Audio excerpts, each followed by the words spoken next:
de número 2, é um texto muito conhecido, aparentemente simples, mas como é da natureza da Bíblia, ela guarda consigo tesouros e profundidades oceânicas, e que o Espírito de Deus nos habilite nessa noite para lidar com essas profundidades e também, ao voltarmos à tona, possamos levá-la para a vida. O desafio do Evangelho é levar aquilo que a gente aprende para o cotidiano, é levar o extraordinário para o ordinário.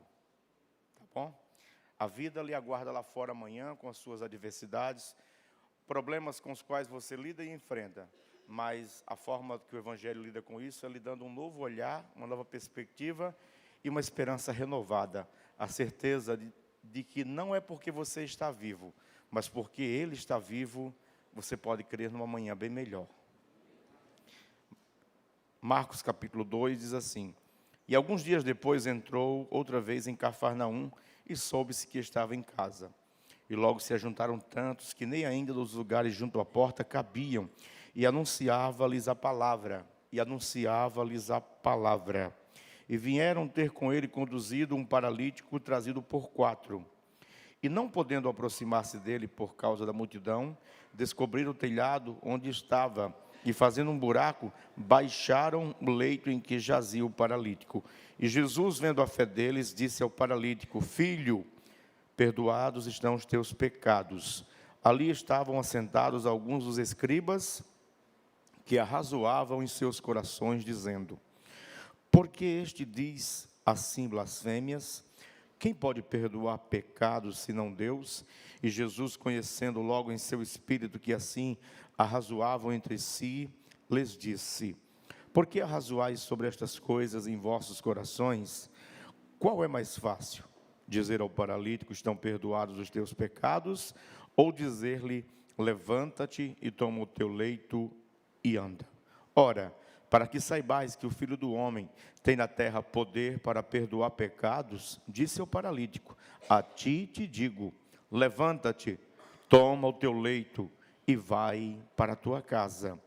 E levantando-se, tomando logo o leito, saiu em presença de todos, de sorte que todos se admiravam e glorificavam a Deus, dizendo: nunca vimos nada igual. Amém? Pode sentar-se. Obrigado, pastor André, pelo honroso convite para participar da EBOM, nessa igreja que aprecia e que ama a palavra de Deus. Pastor Denilson, não é isso? Que é o co-pastor, ao corpo de obreiros, a igreja aqui reunida, aqueles que estiveram ontem à noite em 2 plenárias, como também hoje pela manhã, com um horário um pouco mais estendido. Que Deus em Cristo lhes abençoe e lhes recompense. Certo é de que o propósito pelo qual a palavra de Deus foi enviada, ela não voltará para si vazia. Obrigado por todo o cuidado dispensado a nós. Obrigado, pastor Jaime, com seu carinho peculiar. Ele me lembra muito um grande amigo que eu tenho, que é amazonense, mas é branco, igual ele assim, que é o Tanuri. Ele congrega no Mervã, em Itajaí, é inteligentíssimo, até conversei com ele hoje à tarde. Ele é uma pessoa maravilhosa. Queridos, nos degraus de um dos prédios do Correio, na Praça 7 de São Paulo, estava sentado um menino de 8 anos de idade, triste, pensativo, cabisbaixo, e um guarda o observava de longe, mapeando os movimentos daquela criança, por percebê-lo que morava na rua.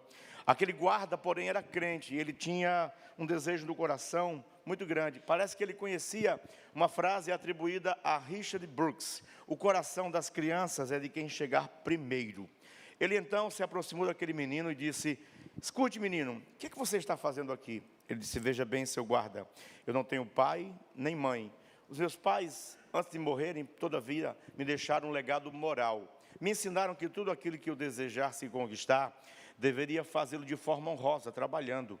Acontece que fazem 3 dias que ninguém dá crédito ao meu ofício de engraxate. Faz 3 dias que eu não como. E eu estou preocupado, porque daqui a pouco eu terei que voltar para a minha casinha de papelão. e a noite promete ser muito fria. Eu estou temendo que vou ser apanhado por uma chuva. Quem já esteve em São Paulo sabe que São Paulo é a terra da garoa. De uma hora para outra você pode ser apanhado por uma chuva. Ou se você morar em Joinville, se você procurar o endereço, é só dizer, na terceira chuva à esquina, que você vai localizar o endereço, né? E aquele guarda, então, propôs a ele o seguinte: eu vou lhe indicar um endereço onde você vai receber assistência, auxílio temporário, mas vai. Você está disposto a ir? Ele não viu naquele nenhum desafio, ele morava na rua, caminhava diariamente, muitos quilômetros, percorria quilômetros, não viu nenhuma dificuldade. E prontamente ele se dispôs a ir. Porém o guarda foi muito taxativo com ele. Escute aqui, menino, não importa quem vai lhe abrir a porta, seja lá quem for, a única coisa que você vai dizer é João 3,16. Combinado? Combinado. E ele caminhou muitos quilômetros, subiu ladeiras, desceu ruas, e finalmente deparou-se com uma casa de portão branco, que muito se parecia com aquela descrita pelo guarda. E timidamente ele bateu. Uma senhora, com o olhar típico das vovós, um grande par de olhos azuis, uma Bíblia aberta e um óculos caído, abriu e atendeu e disse: menino, o que você deseja? Ele levantou a sua mão magra e suja e disse: João 3,16. Ela disse: pode entrar. Ele foi conduzido a uma mesa farta e abundante, onde havia doces, guloseimas e tudo aquilo que as crianças gostam. Ao sentar-se na mesa, ele comia de forma quase que selvagem. Não havia princípio de etiqueta. Ele cresceu nas ruas por causa da orfandade paterna e materna. Mas dava para ver ele triturando os alimentos, porque a sua boca estava entreaberta. E enquanto ele mastigava os alimentos, porque ele pensava consigo, será que eu vou ter uma outra oportunidade dessa? Então eu vou aproveitar e vou encher a sacola, né? Que era o estômago. Mas enquanto ele mastigava, ele pensou em seus pensamentos de menino. João 3,16. Eu não sei o que isso significa, mas com certeza isso mata a fome de um menino faminto. Em seguida, ele foi levado para um banheiro chiquérrimo, todo revestido em mármore Carrara. Quem trabalha com construção sabe do que eu estou falando. Inclusive, o nosso estado, a cidade de Camboriú, produz esse mármore e exporta para a Itália. E ele estava dentro daquela banheira. Para ele não era um banho, era uma festa, porque havia especiarias e aquele movimento todo produziam bolhas. E que você tenha também esse coração de criança que é movido pela graça e pelo amor de Deus. E que seja capaz de fazer festa até num pequeno quintal. Porque não é o lugar, não é o espaço, não é a situação. É se a graça de Deus move ou não o seu coração. E ele, mergulhado naquela piscina, na medida em que as bolhas subiam, também subiram seus pensamentos de menino. E ele pensou uma vez mais consigo: João 3,16. Eu não sei o que isso significa, mas com certeza isso lava a alma suja de um menino. Em seguida ele foi levado para um quarto maravilhoso, aonde um edredom quente lhe aguardava. Ele viu pela vidraça que as pessoas se acotovelavam na rua, tentando dividir um guarda-chuva. Isso é um princípio do comportamento humano. Os piores tempos revelam os melhores seres humanos. A Bíblia já prescreveu isso há mais ou menos 4.000 anos atrás, quando Salomão disse: em todo tempo ama o amigo, e no dia da angústia nascerá o irmão. Há amizades que são mais fortes do que os laços biológicos. E eu quero declarar nessa noite que o Evangelho é uma grande rede de relacionamentos. Se ele não produz amizades, tem alguma coisa errada nessa relação. Porque a primeira relação que o Evangelho restaura é com o próprio Deus em Cristo, para que você reate e corrija os relacionamentos da vida. O Evangelho produz amizades para a vida. Enquanto ele estava quase que quedando a cabeça para dormir, ele pensou uma vez mais com seus pensamentos de menino. João 3,16, eu não sei o que significa isso, mas com certeza isso aquece a alma fria de um menino em uma noite fria. E ele dormiu. Quando ele dormiu a noite toda. Quando ele acordou, ele foi descendo os lances de degraus, o segundo piso que dava acesso à sala. E aquela mesma mulher, agora não mais com uma voz agradável, mas com o dedo em riste, uma voz assustadora, levantou-se da sua cadeira de balanço, que estava sentada em frente a uma lareira, porque estava frio, e ela gritou: ei, menino, você sabe o que significa João 3,16? E ele parou a sua caminhada, parou a sua descida, e levantou a sua mão magra e suja, mas agora limpa, e disse: não, senhora, Eu não sei o que significa João 3,16, não faço ideia. Mas eu sei que João 3,16 me deu de comer. Eu sei que João 3,16 me limpou. E eu sei que João 3,16 me aqueceu. Ela mudou o tom de voz novamente e disse: desça aqui, a avó quer te contar uma história. Ela era uma professora de psiquiatria da USP. E eu quero já abrir um parênteses aqui para declarar que o Evangelho nos propõe, sim, crescermos em graça e em conhecimento.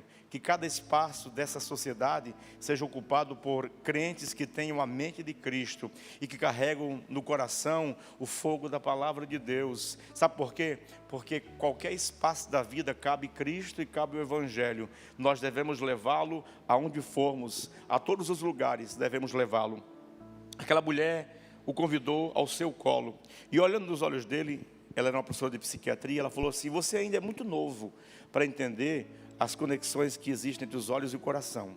Mas olha aqui para mim, menino, quando alguém mora no coração da gente, dá para ver nos olhos. E ele, olhando para aquele grande par de olhos azuis, vendo o reflexo de si, na sua inocência ele pensou: é verdade, ali dentro tem um menino e ele se parece muito comigo.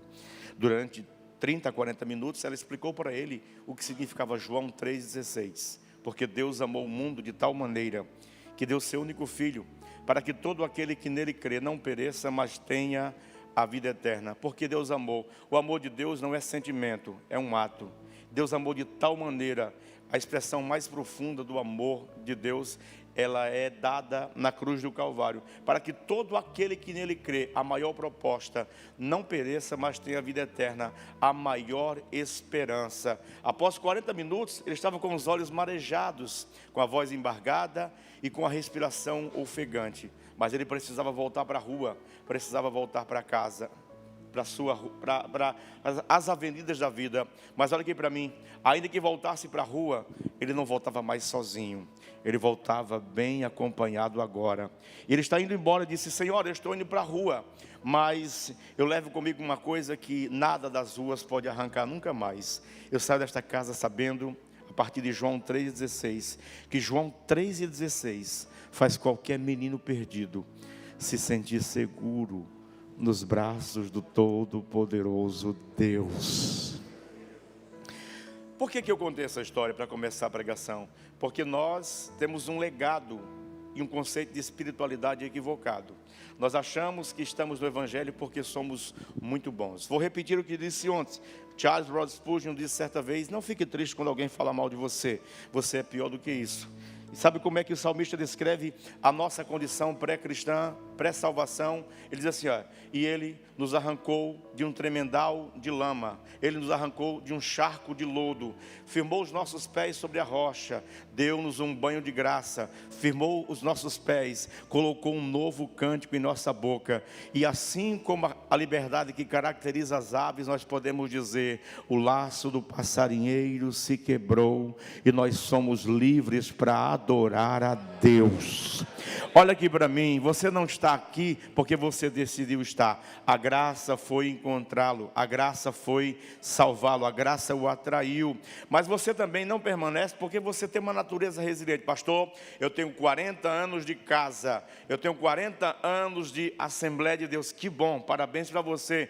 Isso é bom, isso mostra que você é uma pessoa persistente e perseverante. Mas o que te faz permanecer aqui não é isso, é a graça. Sabe, você pode dizer: olha, ninguém me arranca de onde eu estou. Sabe, eu quero que você descubra nessa noite que sempre foi sobre a segurança que vem do amor de Deus. E quem diz isso não sou eu, é Paulo. Romanos capítulo 8, ele diz assim: eu estou bem certo de que nem a morte, nem a vida, nem o presente, nem o porvir, nem a altura, nem a profundidade, nem qualquer outra criatura nos poderá separar do amor de Deus que está em Cristo Jesus. Romanos capítulo 8 começa dizendo que nenhuma condenação há. Isso é uma cláusula jurídica. Quando Jesus nos chama ao Evangelho, Ele nos dá a segurança de que aquele que começou a boa obra, Ele é competente e poderoso para concluí-la. Jesus disse: quem quiser vir após mim, negue-se a si mesmo. As versões que eu conheço em língua portuguesa, talvez umas 40,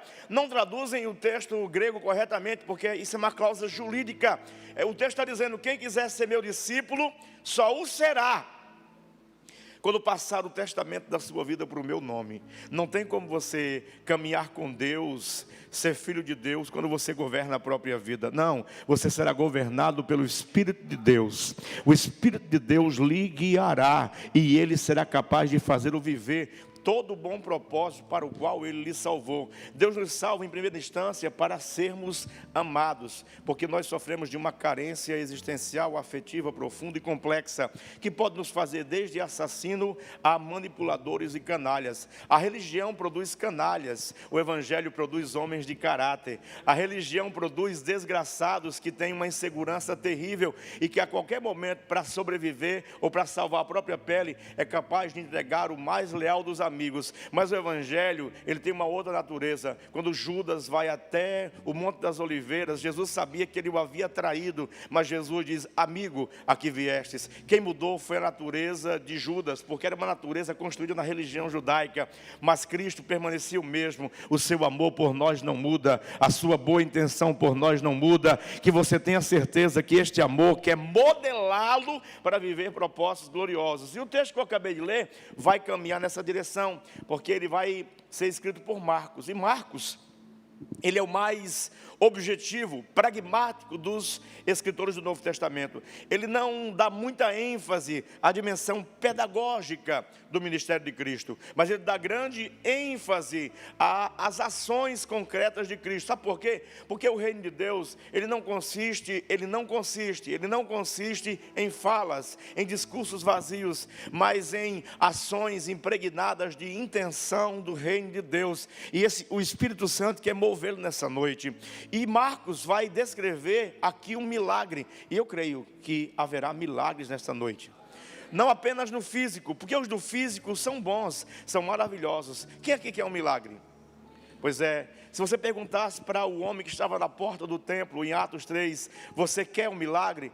Eu diria que ele talvez voltasse atrás. Por quê? Porque ele sentava-se à porta do templo Formosa. E todos que iam para o templo, o judeu quando vai para o templo, ele leva dinheiro no bolso esquerdo para o templo e no bolso direito para os aleijados. Ele tinha uma aposentadoria assegurada enquanto estivesse assentado naqueles bancos. Enquanto o templo não fosse destruído, o dia dele, o mês dele, o ano dele, a vida dele estava assegurada. Mas quando Pedro e João diz: olha para nós, nós não temos prata nem ouro, mas nós te damos aquilo que temos, em nome de Jesus o Cristo, te levanta e anda. Ele não podia mais continuar sentado ali e não podia mais depender de esmolas. O milagre trouxe uma responsabilidade terrível. O milagre disse: vá e agora viva, não mais como mendigo, porque a religião só dá migalhas. A graça te convida a entrar no templo, a entrar na presença, a celebrar o Cordeiro de Deus. E como eu gosto do domingo, o domingo é o dia em que eu declaro: ele não está mais aqui,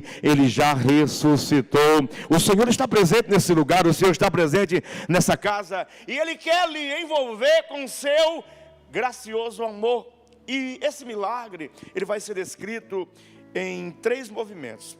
O primeiro passo que caracteriza esse milagre, literalmente, ele é um milagre que foi iniciado pelo poder da amizade. 4 amigos, tomando conhecimento que Jesus estava em casa. Tem gente que diz que Jesus não tinha casa. Sim, ele morava em Cafarnaum. Eu não estou inventando isso.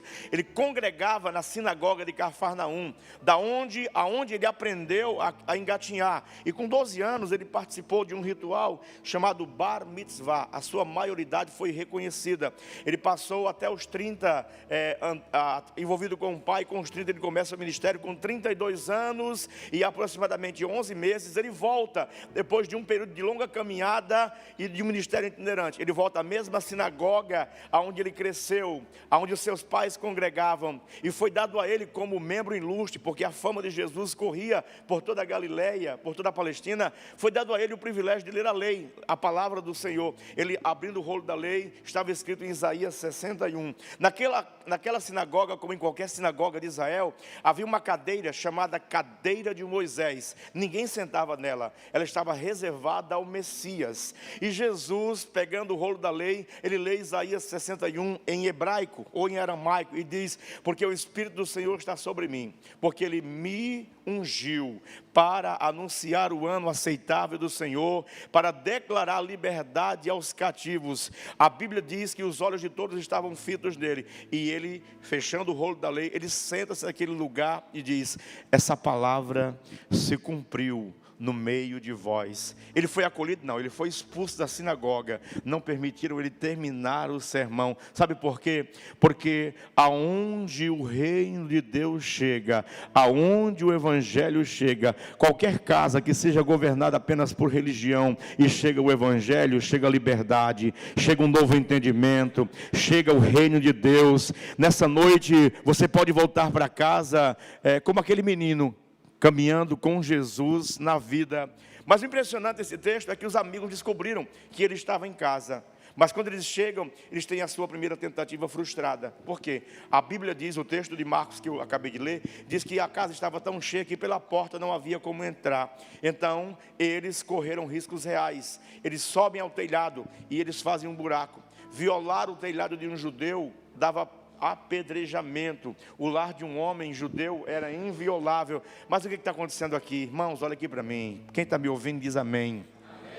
Aqueles homens tinham certeza de que quem estava ali não era apenas um rabino. Eles sabiam que quem estava ali era aquele que foi profetizado pelos profetas, era o Messias. E quando a gente tem certeza que Deus está na casa, a gente não tem medo de correr riscos. Mas a história diz que eles cavam um buraco. Por quê? Porque naturalmente abrir um buraco era uma atitude inusitada. Porque tem horas que a gente tenta entrar em alguns lugares, mas não consegue. Eu gosto muito da história de um ratinho, muito feliz. Acho que eu tenho uma relação de amizade com os ratinhos, né? Já contei uma história hoje de manhã, e esse ratinho era muito esperto, ninguém conseguia pegá-lo. E um gato decidiu a todo custo devorá-lo. Em dado momento, o gato pensou, olha, ele é muito rápido, e eu não consigo pegá-lo, eu preciso mudar de estratégia. Ele foi então até a toca do rato e latiu. Uau, uau! E o rato saiu despreocupado. Quando ele saiu, o gato o abocanhou. Como eu penso que ele poderia ser catarinense, ali da região de Itajaí, ele perguntou: antes de você me devorar, me diga uma coisa, o que diabo tu és? Tu és gato ou tu és cachorro? Ele disse: veja bem, meu amigo, nesse mundo globalizado, quem não fala duas línguas morre de fome. A vida, às vezes, pede iniciativas inusitadas. Tem hora que a gente não consegue. Eu creio muito no poder da fé, porque a fé não é um sentimento. A fé é um conjunto de ações baseado num fundamento da palavra. Eu me lembro que há mais ou menos há 3 anos atrás, para ser mais preciso, eu passei de frente à Univale, depois de ter voltado da missão no Piauí para Santa Catarina, e eu fui pregar numa igreja. E crentes têm esse hábito de às vezes falar sozinho, né? E eu passei de frente à universidade e falei: Univale, você me expulsou daqui porque eu não pude pagar o curso. Eu estava fazendo um curso na área de saúde lá, tive que trancar. Mas eu estou voltando em Univale. Falei assim, né? A Bíblia fala sobre 2 palavras. Uma chama-se logoi, que é palavra mesmo, né? Mas existe outra palavra que chama-se rema. É quando você cita a Escritura, ou o Espírito Santo cita a Escritura para você, ou na sua boca. Aquilo ativa realidades do mundo espiritual. E naquela hora eu havia liberado uma palavra. 3 meses depois, uma mulher chamada Nikita ligou para mim e disse: você é o Lucier? Eu falei: sim. A Univale gostaria de saber se você gostaria de voltar a estudar aqui. Eu estou no 6º período de Ciências da Religião e a universidade está pagando para eu estudar. Creia, a fé existe para isso. Sabe, declare palavras de bênção sobre o seu lar. O mundo à nossa volta, ele é tocado por palavras. Tem gente que já começa, aliás, para as mulheres o dia começa de manhã. E quando você acorda de manhã e fala assim: levanta, mulher, vai fazer esse café. De noite, quando você chega e fala assim: oi amor, coisa nenhuma, vai dormir sozinho. A vida para ela começa a partir da sensibilidade do tímpano, e é assim que nós lidamos com problemas. A Dani não está aqui, mas eu tenho liberdade para contar. No nosso 3º ano de casamento, eu peguei uma briga com a Dani. Eu sou nordestino, a Dani é lagiana. Se a gente não fosse crente, há uma grande probabilidade dos filhos serem cangaceiros. E eu briguei com a Dani. E pastor briga? Briga.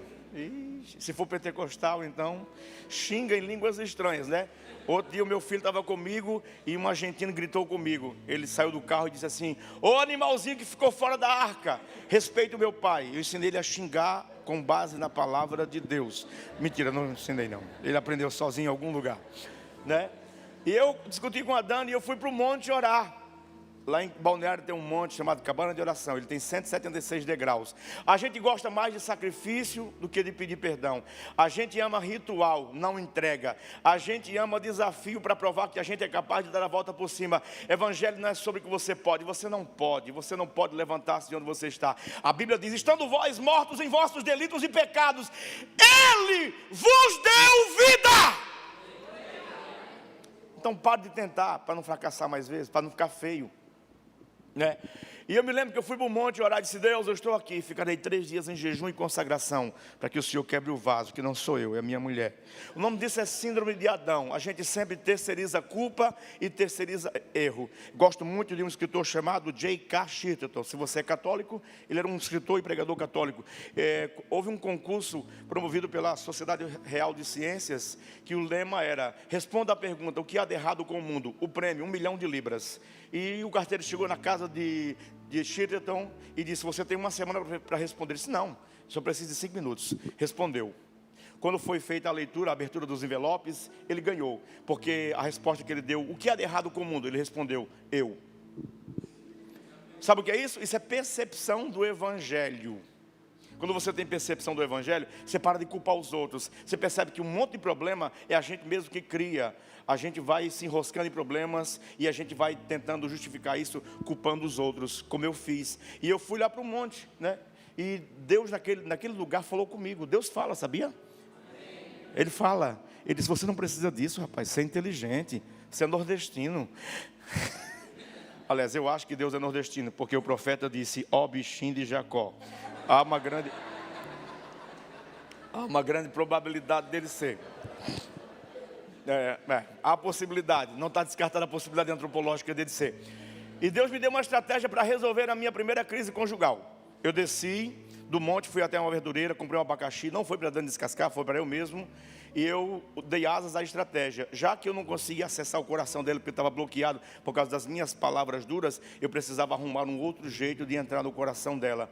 E eu peguei não foi uma Tupperware, porque Tupperware é uma cultura feminina, né? Eu peguei um refratário de vidro, coloquei 2 rodelas de abacaxi do meio. Dizem os especialistas em abacaxi, se é que existe isso, mas existe, que são mais doces lá do meio. Eu peguei uvas roxas e formei um grande par de óleos. E no entorno daquele refratário, eu coloquei com leite condensado da Nestlé. Eu não estou ganhando royalties para isso. Eu coloquei: meu amor, me perdoe, eu estou de olho em você. Quando a Dani chegou em casa, eu percebi que ela chegou porque a porta bateu. Pá! Né? As mulheres têm uma resposta emocional diferente do homem, né? O homem, quando está com um problema, ele se cala ou ele mergulha em trabalho. Todo homem que faz muito serão está tentando resolver alguma coisa ou fugir de alguma coisa. Eu sou homem, sei disso. Mulher não, mulher resolve falando, até resolver. De um jeito ou de outro ela resolve conversando. E isso não é nada de errado, isso é maravilhoso, porque as mulheres têm uma capacidade terrível de confeccionar relacionamentos. 2 mulheres se encontram numa parada de ônibus, elas se tornam amigas, trocam receitas e o esposo fica chocado. 2 homens se encontram numa parada de ônibus, e aí, como é que está? Parece que vai chover. E se encerra nisso. Um homem que muito fala 10 mil palavras. Uma mulher que pouco fala 23 mil. Ela gastou 20 mil ou 18 mil. Ela quer conversar de noite novamente e discutir com o marido. O marido não suporta mais. Então tenha paciência. A gente vai só ouvindo o controle remoto. Não é que a gente não gosta de ouvir, é que a gente não tem mais paciência para ouvir. O que aconteceu? Quando a Dani chegou, eu coloquei no lugar estratégico. Quando a Dani chegou, o semblante dela mudou. Se vocês querem saber como é que é o rosto dela, porque ela é bonita mesmo, entra lá no meu Instagram. @LuciaFreitasoficial. Vai estar lá eu e ela. Ela é bonita mesmo. É bonita. A mulher é bonita. Misericórdia. Quando ela entrou, o semblante dela mudou. E ela falou assim: ai meu Deus, que coisa mais linda. Amor, cadê você? E eu saí detrás das cortinas. E pelos meus cálculos, o meu segundo filho nasceu naquela noite. E eu descobri que tem coisas que a gente resolve orando, tem coisas que a gente resolve tomando vergonha na cara. Deus não é MacGyver para desarmar as bombas que eu armei. Quem entendeu a metáfora aí, porque já tem mais de 40. Deus não é responsável por desarmar as bombas que eu armei. Vá lá e desarme. Sabe por quê? Porque o Evangelho produz cavalheirismo. O Evangelho produz brandura. O Evangelho produz doçura. O Evangelho produz uma redenção dos sentimentos e dos afetos para nós homens. Seja bem-vindo ao Evangelho. Ser romântico não está fora de moda. Ainda que você arranque flores no cemitério e as entregue, não precisa dizer onde arrancou. Seja romântico, porque isso é uma expressão da graça de Deus em você. Quem pode dar glória, dá glória. Se não consegue de um jeito, vai de outro. Mas não desista dos seus objetivos. Por quê?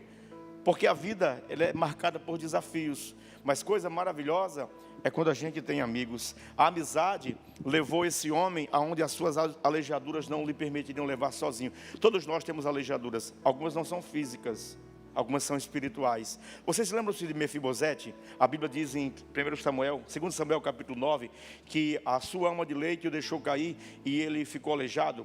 Existem duas pernas que movem a existência humana.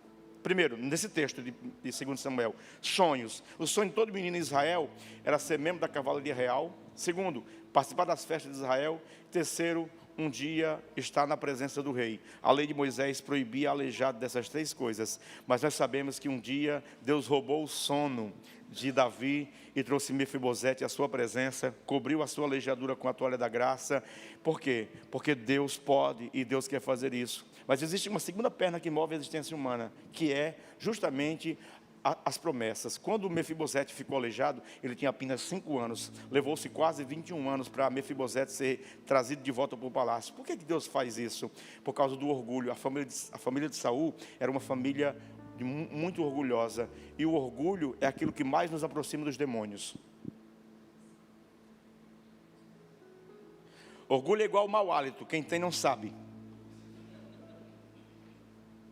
Mas a humildade é o que nos torna muito próximo dos anjos. O orgulho me faz financiar um processo de fuga contínuo. Eu pago para sustentar o meu erro. A humildade diz: não sou digno, Senhor, de que te voltes para mim. Quando o homem está orando lá, o escriba, ele está batendo no peito. Essa é a forma que um judeu está num funeral. Ele está dizendo: Deus, eu estou morto. Eu estou morto. Mas se tu quiser, eu posso viver. Se tu quiser, eu posso viver. Existe vida de Deus para a sua vida nessa noite. Levou-se 21 anos. E por quê? Porque aquilo que Deus faz em nós enquanto esperamos é tão importante quanto aquilo que esperamos. A gente gosta de milagres. Deus gosta de processos. Porque no processo é curado quem a gente não gosta e a gente junto. Às vezes a gente gostaria muito que Deus fizesse um milagre instantâneo e removesse alguns problemas. Deus geralmente não faz isso. Deus vai nos trabalhando para que a gente seja mudado e modelado de uma forma radical e poderosa. Olha aqui para mim, eu senti vontade de recitar uma frase que recitei hoje de manhã, de um importante pregador puritano do século XVIII. O sobrenome dele é Mersheim. Ele morreu com 29 anos de idade. Ele disse no seu leito de morte: Deus me deu um cavalo e uma mensagem. Eu matei o cavalo, agora não posso levar a mensagem. Nessa noite eu estou falando para pessoas que estão aqui, que têm uma chamada, que têm um ministério e que estão quase que matando o cavalo para ficar sem a possibilidade de ter uma mensagem também. É noite de você levar ao Senhor as suas alejaduras. Ele quer curá-las, Ele quer tratá-las, Ele quer trabalhá-las. Você pode ter entrado aqui carregado por circunstâncias, por culpa e por medo, mas você vai sair daqui com o coração totalmente restaurado. Você vai aprender comigo uma coisa que você não sabia: a versão evangélica do Pai Nosso. Existe isso? Existe. Cabecinha fresca, barriguinha cheia, coraçãozinho limpo. O que eu quero mais? Se você quiser, Deus pode lhe curar nessa noite. Isso não é brincadeira. Ele pode lhe curar, porque Ele está aqui. Escute uma coisa, quanto tempo faz que você não ri? Pastor, eu não gosto de riso. Deus nos livre dos santos tristes. Se existe um povo que pode e deve ser alegre, é o povo de Deus. Porque essa alegria aqui, ela brota da presença de Deus. A alegria do Senhor é a nossa força. A alegria do Senhor é a nossa força. A amizade gerou o poder de colocar em movimento quem não podia se movimentar. Às vezes a gente não consegue chegar a lugares onde Deus quer, e Deus usa pessoas. A fé, a Bíblia diz que a fé move montanhas. Se a sua fé for do tamanho de um grão de mostarda, você dirá a esse monte: transporta-te para o mar, e Ele o fará. Jesus não está exagerando, Ele podia fazer isso, mas eu conheço histórias reais de pessoas que moram ao lado da igreja, ouvem pregações, hinos durante 20 anos e não aceitam Jesus, mas muda-se um vizinho para o bairro e em 3 meses ele leva aquela pessoa para a igreja. Sabe o que é isso? São pessoas que têm a capacidade de carregar no coração a graça de Deus, e ela carrega pessoas para a presença de Cristo. Olha aqui para mim, eu morava num prédio, num conjunto de prédios, e um dia eu levantei para ir para a faculdade, e o Espírito de Deus falou comigo: cante um trecho de Amazing Grace. E eu fui lá, cantei a primeira estrofe de Amazing Grace. Eu não vou cantar para você não correr, né? Eu cantei. Quando cantei a primeira estrofe, o Espírito de Deus falou assim: deu. E eu fui. No outro dia, canto de novo, naquele mesmo canto. Terceiro dia, canto de novo. E era só a primeira estrofe. Um dia eu estou descendo do prédio, eu não sabia que tinha um professor universitário ali ateu. Ele falou assim: é você que está cantando uma canção ali em inglês, Amaze, alguma coisa? Eu falei: é Amazing Grace. Ele disse: tem 3 dias que eu decidi me matar, mas eu sou alemão e sou teimoso, e eu decidi que só me mataria depois que ouvisse essa música inteira. Você pode cantar para mim? Eu cantei. Ele não se matou. Hoje ele é pregador. Hoje está no Evangelho, mora lá no estado do Rio Grande do Norte. Escute, não é a nossa habilidade, não é a nossa retórica, não é a nossa eloquência.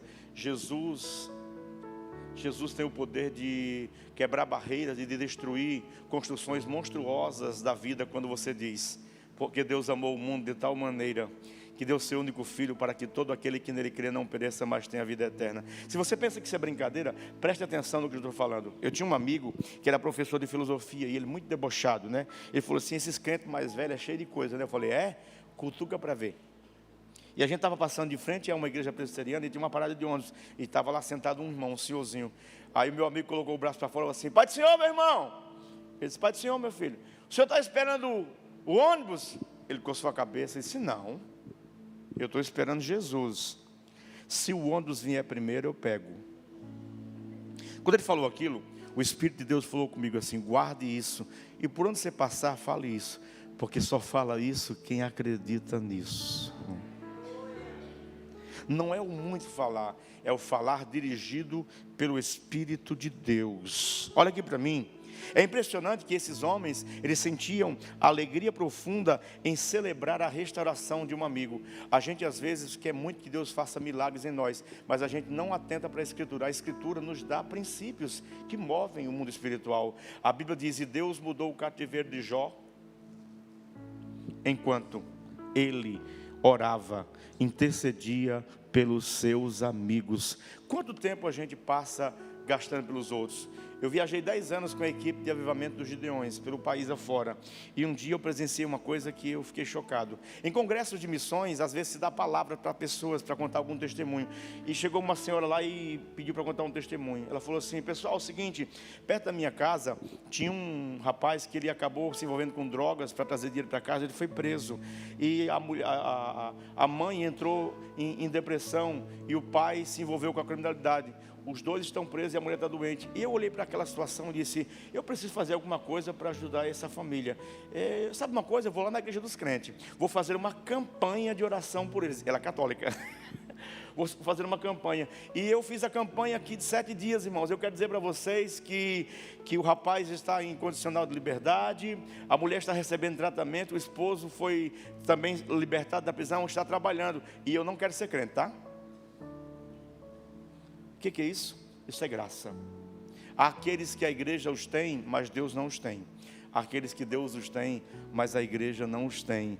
Não limite a ação da graça. A graça não precisa de mim nem de você para salvar quem ela quiser, fazer o que ela quiser. Quem aqui acredita que Deus usa quem Ele quiser, da forma que Ele quiser e quando Ele quiser?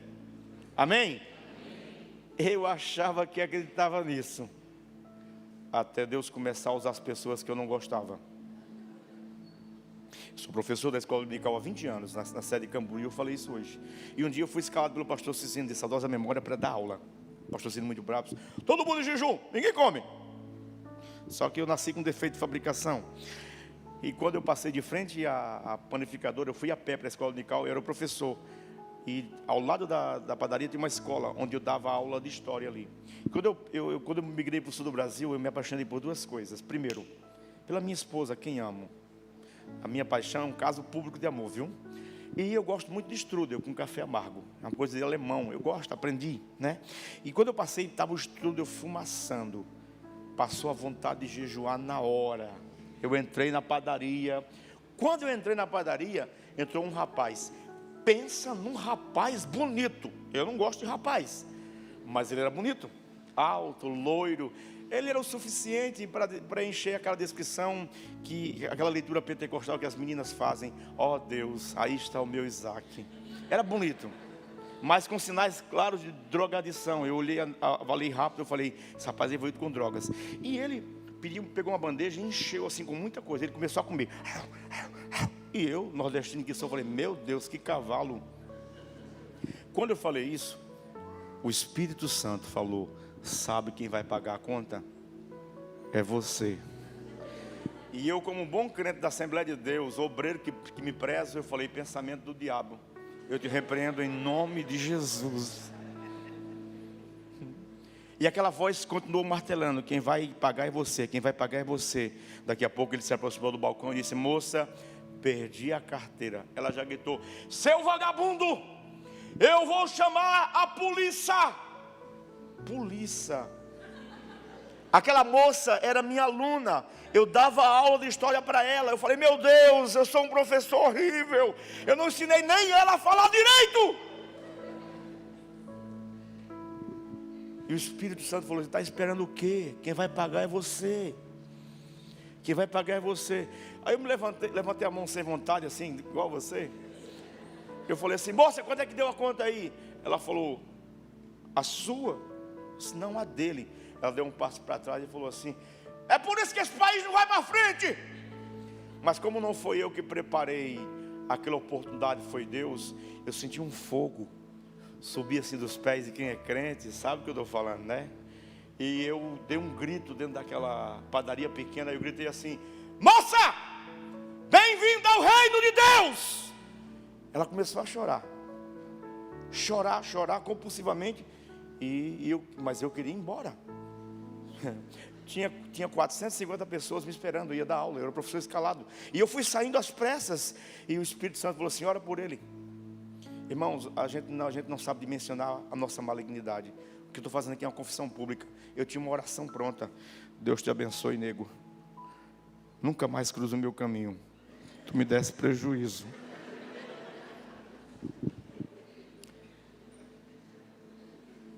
Quando você chegar em casa, e se você se olhar dentro do espelho, e você falar assim: eu sou bom,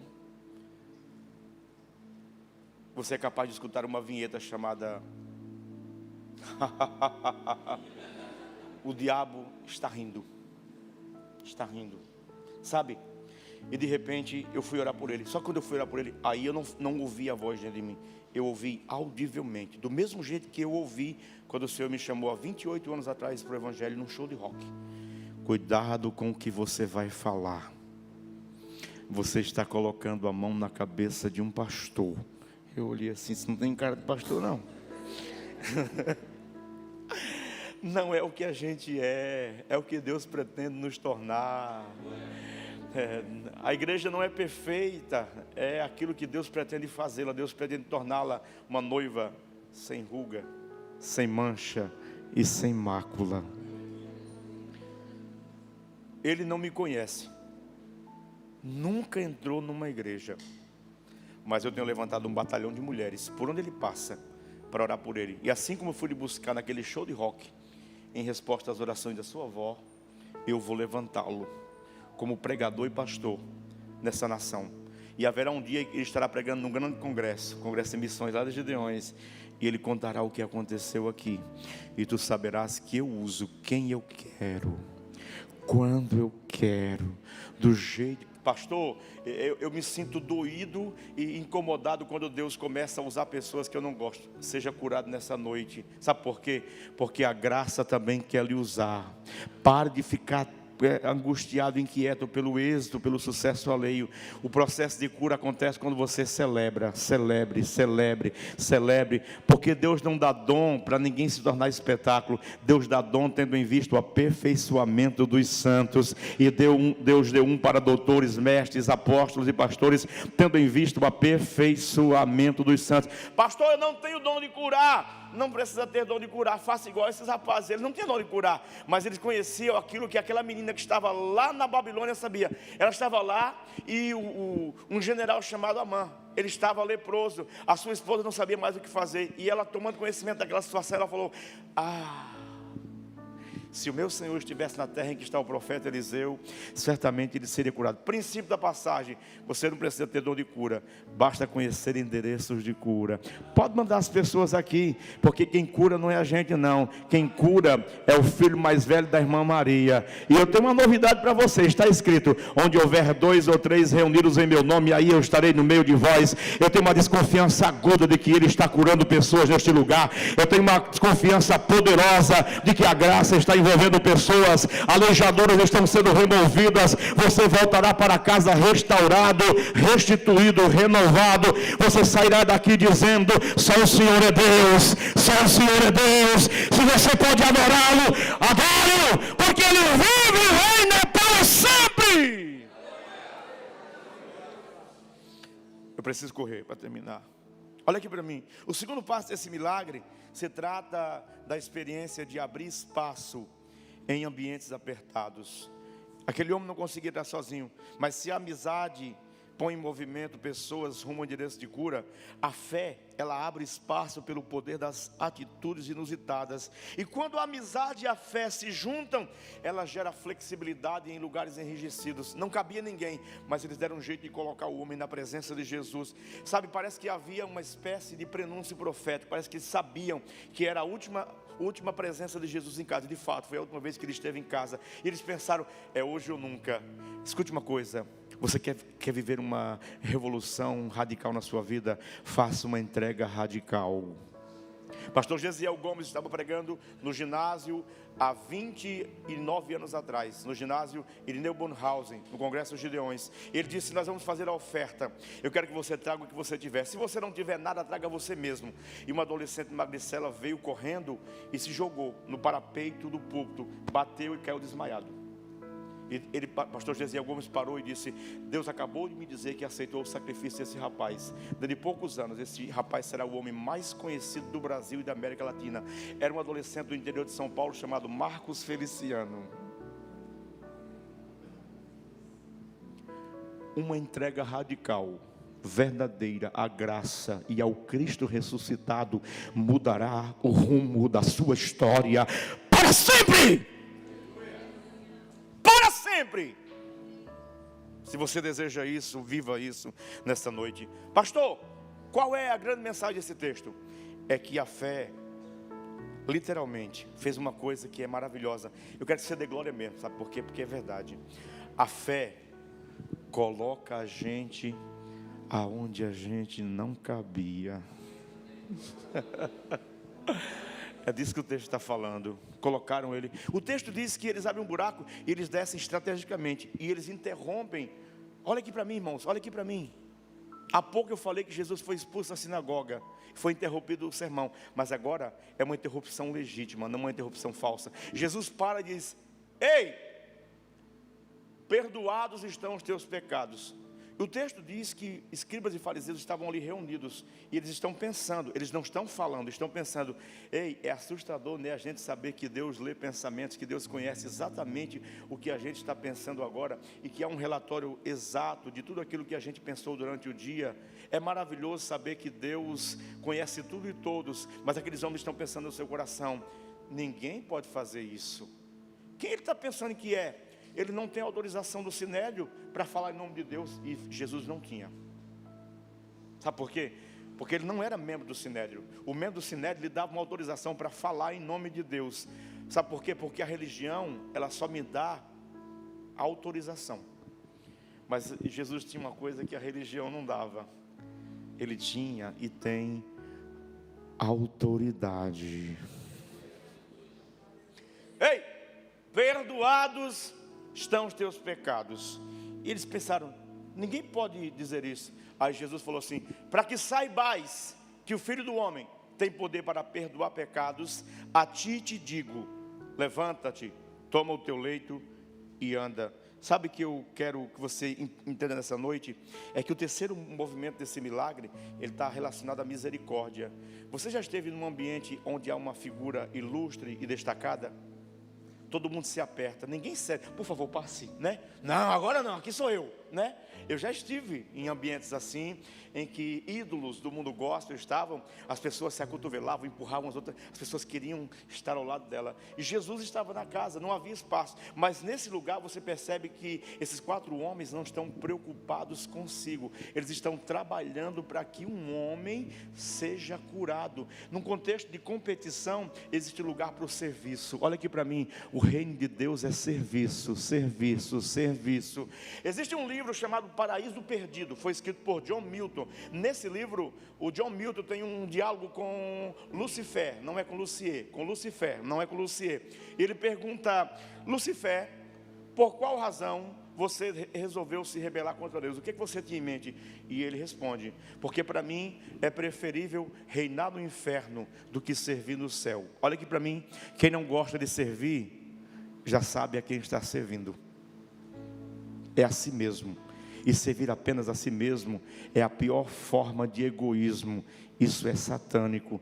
Nesta noite o Espírito de Deus está nos chamando a servir. Trabalhe para que os outros sejam curados. Trabalhe para que os outros sejam abençoados. Trabalhe para que os outros sejam salvos. Faça os outros chegarem aonde você não chegou. Não tenha inveja, não tenha ciúme. Permite que as pessoas vá mais longe. Sabe por quê? Porque é certo de que aquilo que você fez para que isso acontecesse não ficará sem pagamento. O Senhor lhe recompensará. Pastor, ninguém está vendo o que eu faço. Isso é mentira. Coração bobinho. Não, pastor, é porque eu me guio muito pelo meu coração. Pare com isso. O meu coração e o seu coração é um idiota emocional. Ele sempre nos leva a precipícios. Enganoso é o coração e cheio de males, quem o conhecerá? Você e eu precisamos ser guiados pela palavra e pelo Espírito. Pela palavra e pelo Espírito. Porque se eu me guiar pelo meu coração, eu serei levado às encruzilhadas da vida. Mas se eu for guiado pela palavra e pelo Espírito, eu serei levado a lugares onde eu poderei servir. Eu gosto de contar coisas reais, porque o reino de Deus me desafia a viver coisas reais. Eu estava muito bem mais arrumado do que estou aqui. Estava com um terno bonito, azul, assim, igual o pastor que eu havia ganhado. E a minha esposa, muito bonita, aquele espetáculo de mulher. Nós íamos para a sede naquele dia e resolvemos ir a pé. E de repente, nós achamos um homem que achou uma geladeira velha. Gente, ele estava numa felicidade. Ele tentava achar alguém para se alegrar, mas não tinha ninguém. Ele colocou a geladeira em cima da carroça, mas agora ele estava com um dilema. Ou ele segurava a carroça igual um burro, ou a geladeira. E não tinha ninguém para ajudar. Naquela hora, a Dani olhou para mim e falou assim: é com a gente. Só não sabia que ele morava a 6 quilômetros.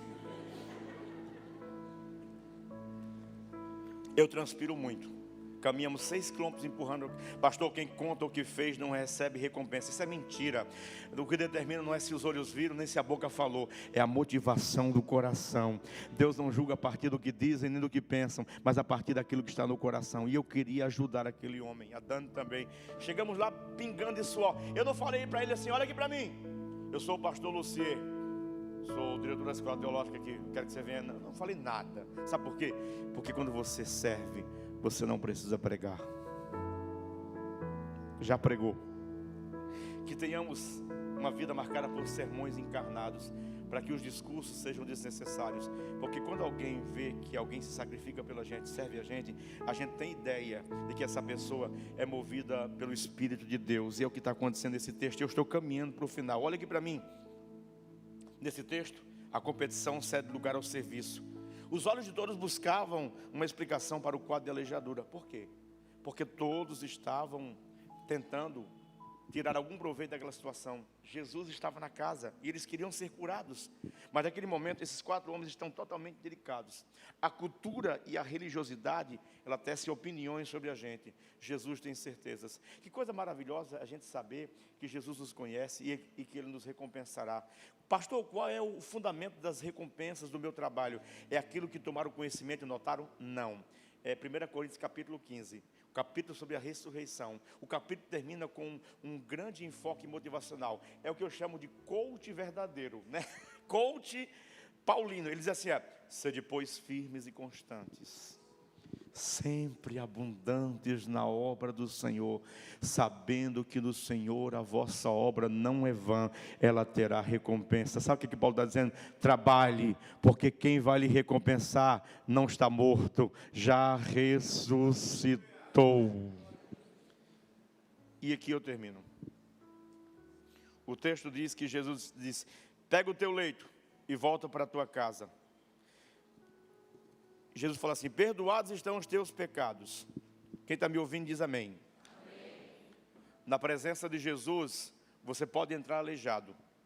Mas esse texto está ensinando, você pode sair caminhando sobre os próprios pés.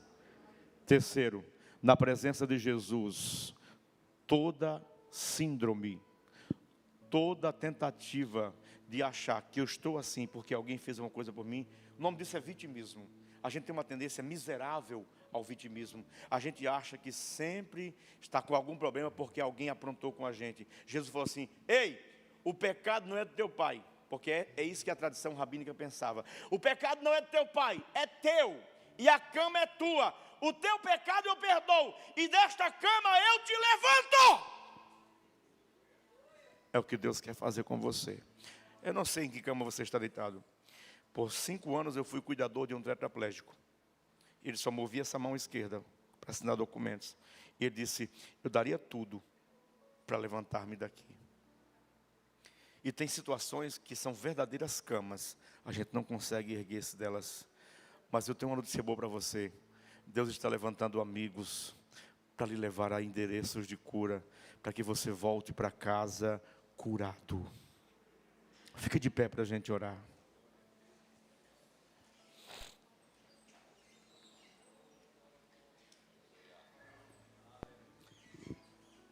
Não importa sobre o que eu pregue, eu termino citando esse texto.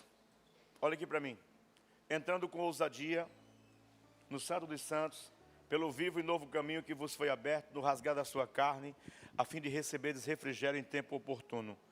O que o texto está dizendo? Ele está fazendo um contraste entre a lei e a graça. Olha aqui para mim. Na lei, só podia entrar quem fosse membro dos sacerdotes. Na graça, nós somos um reino de sacerdotes. Na lei, somente alguns. Na graça, qualquer um. Na lei, mesmo que quisesse, não podia. Na graça é só querer. Na lei, só alguns. Na graça, qualquer um. Eu quero te convidar nessa noite. Pastor, pode ter uma dimensão constrangedora. As pessoas podem pensar que eu estou com aleijadura. E que pensem. Elas vão apenas pensar e não podem fazer nada. Mas quem está aqui pode curar, vai curar. Escute, eu tenho lidado com muita clínica pastoral. E eu tenho lidado com uma coisa chamada incapacidade de crer. Isso está diretamente ligado a alejaduras na alma. A capacidade de crer que é construída a partir das nossas experiências domésticas e familiares. Eu não sei que casas você frequentou, que alejaduras você carrega. E que elas tornam a sua vida e a sua caminhada manca. E você não consegue acessar nem chegar a alguns lugares. Mas eu não lhe apresento 4 amigos, eu lhe apresento um amigo, o Espírito Santo. Ele vai lhe levar à presença do Senhor e Ele vai lhe curar nessa noite. Eu quero convidar pessoas a vir à frente, eu quero orar por você. Pastor, o que é que vão pensar? Não sei, não quero saber. Venha à frente, eu quero orar por você. Venha à frente, eu quero orar por você.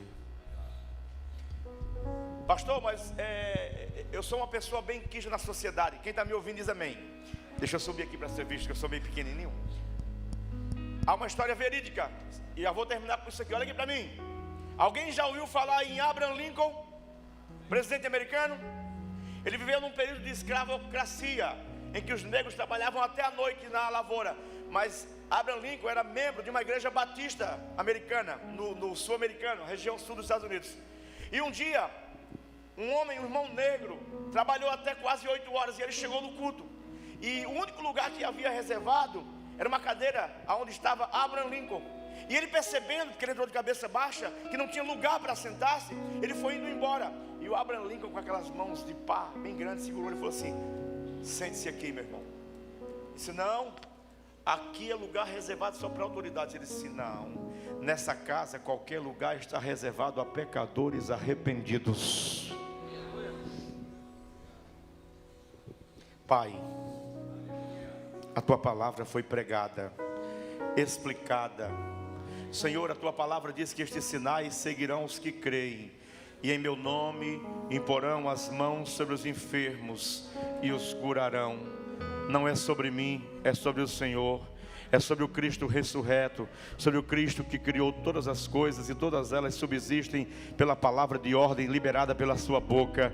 Eu repreendo nessa noite, Senhor, toda moléstia, todo mal, toda enfermidade, Deus, em qualquer região, em qualquer parte do corpo. Senhor, eu declaro a Tua palavra, está escrito: estes sinais seguirão os que creem. E a Tua palavra diz: e eles saíram a pregar, e o Senhor cooperava com eles, com os sinais, prodígios e maravilhas que se seguiam a pregação. Seja curado nesta noite, alejaduras do corpo e da alma sejam removidas, que toda culpa que lhe aleija seja implodida, que toda cadeia de culpa seja quebrada diante daquilo que vou declarar agora. Portanto, agora nenhuma condenação há para quem está em Cristo Jesus, que não anda mais segundo a carne, mas segundo o Espírito de Deus. Eu repreendo no nome que é sobre todo nome tudo aquilo que lhe amordaça, tudo aquilo que lhe aleija, tudo aquilo que dificulta a tua caminhada, tudo aquilo que te impede de chegar aos lugares aonde Deus projetou e planejou. A graça de Deus está lhe curando nesta noite. Levante a mão, por favor.